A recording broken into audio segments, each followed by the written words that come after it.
네, 국회 내 여러 가지 논쟁이 있는 가운데 우리가 잡고 있었던 일, 공기업 낙하산이 계속 이어지고 있습니다. 그것도 기업은행이란 거대 은행에 청와대 정무 수석 출신이 갈 것 같습니다. 그런 기류가 굉장히 강해 보이는데요. 자, 길 기자, 어떻게 된 겁니까? 지금 금융권에서 소문이 파다하게 퍼지고 있다고 합니다. 사실 확정이 될지 아닐지는 잘 모르겠습니다. 근데 지금 현재 그 권선주 현 기업은행장의 임기가 석 달 앞으로 다가왔고요. 올 연말에 임기가 끝나죠.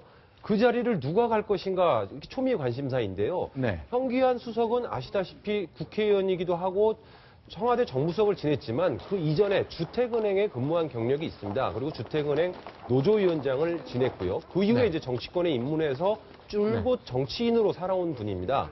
네. 뭐 금융권 경력이 전혀 없지는 않지만 네. 그렇다고 해서 아주 긴 세월 동안 금융권 인사라고 할 수도 없는 사람인데도 그런 설이 나오는 것은 과거에도 네. 이 정권 말기에서 지금 낙하산으로 금융권에 많은 인사들이 내려가고 있거든요. 네. 그러다 보니 이번에도 현기환 수석이 기업은행장으로 가는 게 아니냐라는 소문이 계속 퍼지고 있고 이에 대해서 청와대나 아니면 현 수석이나 누구도 아니다라고 또 얘기를 하지 않고 있기 때문에 소문이 계속 확산되는 것 같습니다. 근데 제가 기억합니다. 저 2년 전에 뉴스탑10 방송을 진행하면서 최경환 경제부총리가 이렇게 얘기했거든요.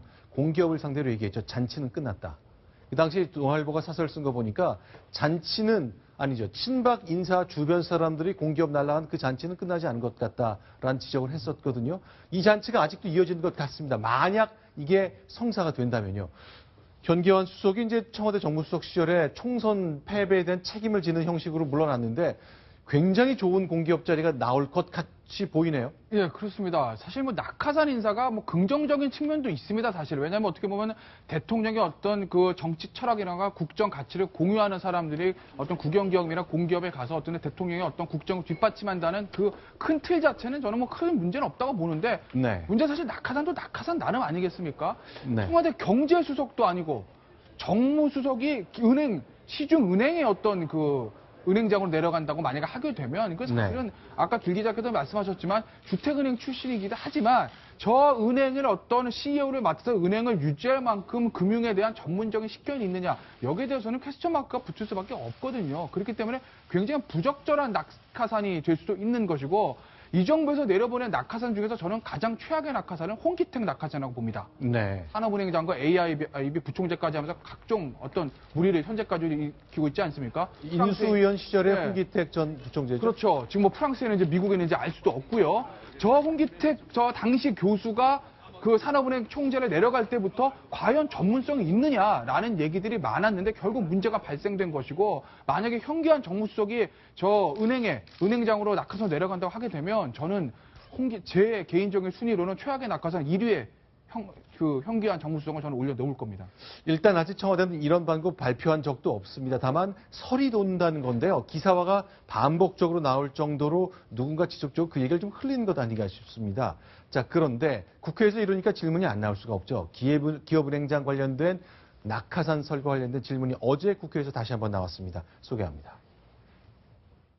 2016년 9월 현재 기업은행 및 자회사에 임원으로 재직 중인 공직자라든지 정치권, 금융권, 이 낙하산 인사가 전체 임원 45명의 절반이 넘는 23명으로 파악이 되고 있습니다. 진짜입니까? 길진규 기자? 저렇게 많나요? 사실 저도 깜짝 놀랐는데요. 네. 실제로 뭐 임원이라 하면 외부에서 영입할 수도 있죠. 그리고 아까 김태현 변호사가 얘기했지만 전문성이 있다면 얼마든지 받을 수 있습니다. 근데 지금 얘기하고 있는 그 45명 중에 23명이 네. 정치권에서도 10명이나 있다는 거 아니겠습니까? 네. 공직자라면 주로 이제 기획재정부나 금융위 출신이 많을 텐데요. 네. 근데 그 10명의 정치권 인사들이라는 분들이 전문성이 과연 확보가 됐느냐? 네. 그 부분을 좀 정확하게 따져봐야 될 것 같습니다. 그러니까 은행권에서 보통 이제 성과 연봉제 이런 거 도입하자는 정부의 뜻에 대해서 반대하면서 노조가 강력하게 시위하잖아요. 현견 속이 금융노조 출신이니까 아무래도 노조를 잘 상대할 수 있다. 이런 생각은 플러스 요인이 될 수 있지 않습니까?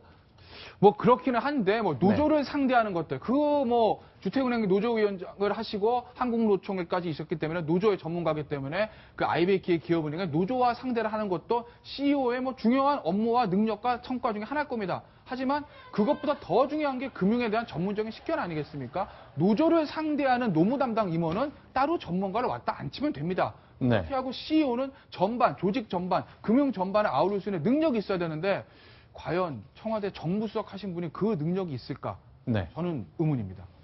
자, 일단 뭐 노조에서 반발하는 건 뭐 자연스러운 수순이라고 보고 있는데 여러 가지 자리를 나눠 갖는다는 것. 그러니까 그러려고 우리가 선거에서 이겼지라고 말하면 할 말이 없습니다만 과연 우리 국민들 앞에서도 그렇게 얘기할 수 있을까요? 실제 어제는 도로공사 사장과 관련된 얘기가 또 나왔습니다. 자, 김학송 전 의원이 도로공사 사장이 됐죠. 그렇습니다. 어제는 기부금 논란이 있었네요. 그렇습니다. 도로공사에서 연간 그 외부에 내는 기부금의 35%가 박정희 기념관에 기부가 됐다. 이런 내용이 국감장에서 알려지면서 이 과도한 충성심을 보인 것 아니냐. 이런 야당 의원들의 지적이 이어졌습니다. 자, 그러면요. 김학성 위원장 얼굴이 보이나요? 지금 보이나요? 아직 안 보이는데요. 예, 아직 자, 보이지 않고 있는데요. 네. 예, 지금 화면에 지금 손을 들고 선설하고 있는 네. 당연히 도로공사 김학송 사장입니다.